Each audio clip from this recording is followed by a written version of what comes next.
suis Maud Adam, la directrice adjointe de l'Institut français de Goma. Nous avons organisé au cours des 3 derniers mois des ateliers avec 45 enfants défavorisés. Ces 3 ateliers consistaient à leur faire découvrir 3 univers en quelque sorte différents.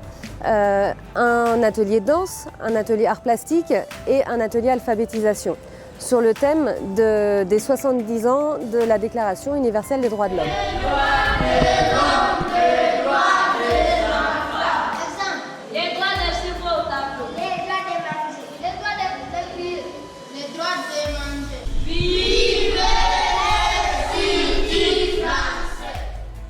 Suite à ces 3 mois d'atelier, on a réalisé une restitution le 10 décembre où ils ont pu présenter au public tout ce qu'ils ont appris et tout ce qu'ils ont créé au cours de ces 3 mois.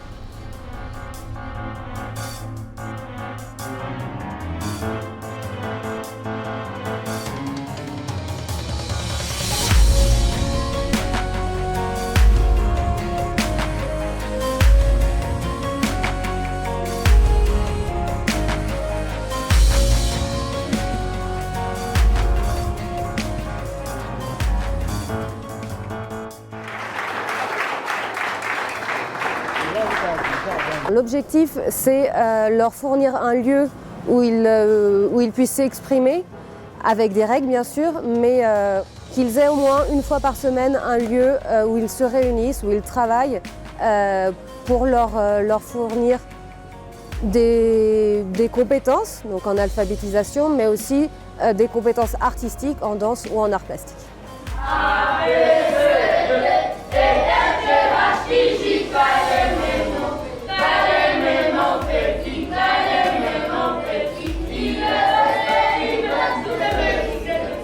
Tous les enfants qui sont arrivés, tous ne connaissaient rien, ils ne savaient ni lire ni écrire.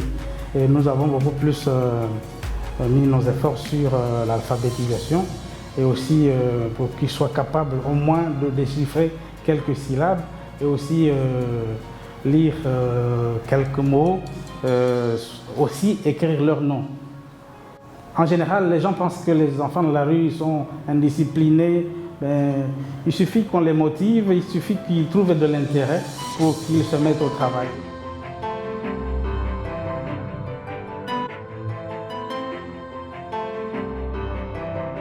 Et à travers le bricolage, le grand travail était basé sur l'éveil sensationnel où chaque enfant a essayé de créer une forme, un costume robotique qu'ils ont porté à travers une performance itinérante pour un peu plaidoyer de leur cause. Parce qu'il n'y a personne qui les approche même dans des rues en croyant qu'ils ne devaient pas être comme les autres.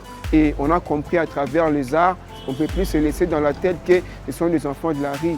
C'est une forme vraiment de réveiller la conscience de notre société, que chaque enfant a les mêmes droits.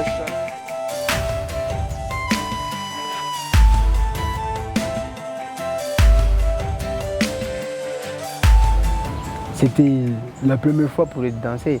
J'ai été surpris parce que dans 3 mois, on faisait des répétitions juste une fois la semaine. Et donc, ils ont été capables de faire un spectacle de 10 minutes.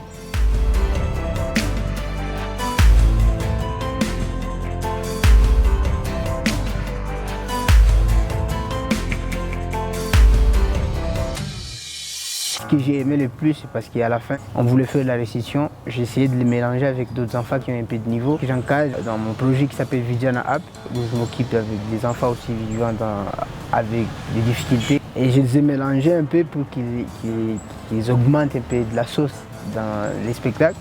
Ils étaient bien, ils collaboraient bien, ils échangeaient bien. Et c'était quelque chose de positif pour moi.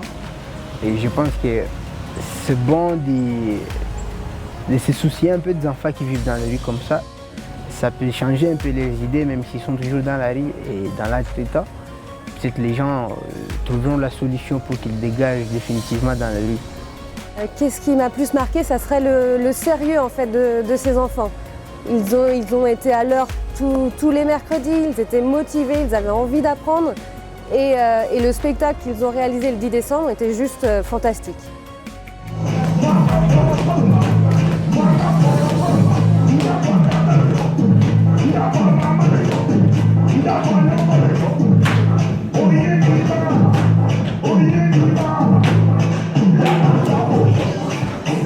Vamos!